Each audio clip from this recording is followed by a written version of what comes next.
More than 500 people gathered in Tulsa this week for Governor Mary Fallin's annual energy conference. They heard the governor and industry leaders talk about the future of energy.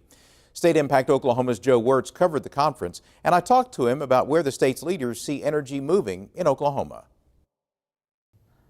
Joe, what's the background on this conference? It's the third year they've had it. First year they've had it in Tulsa. It's kind of an opportunity for the industry to get together with some of the policymakers and sort of talk up the industry, supposedly speak about some of the challenges and just kind of give a state of the energy industry. What was the overall tone and Governor Fallin's remarks? Well, the overall tone is the energy industry is booming and things are going great, and we need to do whatever we can to keep encouraging energy sector jobs here in Oklahoma. A lot of cheerleading, frankly, a lot of ballyhooing, everything that's going great in the energy industry. What were energy executives saying?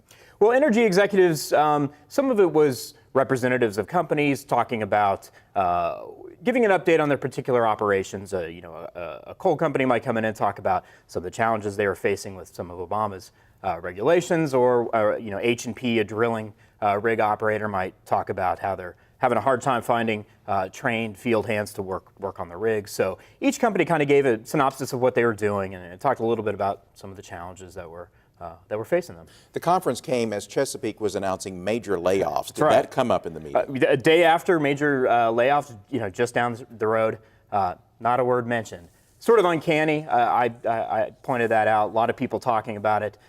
Here we are, the day after massive layoffs at one of the country's biggest natural gas operators, and certainly a big major player in Oklahoma's energy market.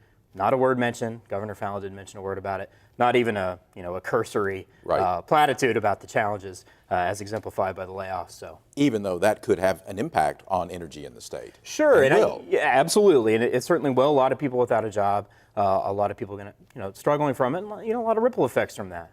Also highlights the ebb and flow of the industry and the challenges it faces. The boom and bust cycle, and very familiar to most Oklahomans. What was said about prices? Natural gas prices have been declining. Sure. Now oil prices are also going down. Well, everyone was bullish on everything. Everyone's excited about the good price of oil, or how it's been historically, and natural gas is certainly not as low as it's been in recent years. So praise for hydraulic fracturing, lots of praise for drilling, some praise for coal and what it does to reduce electricity prices. Several mentions of electricity prices being the next energy crisis. So renewable energy. Yes, it did come up. Certainly wind industry. They had some representatives from Clean Line who are building this big transmission line to get wind power from the western part of the state onto the grid.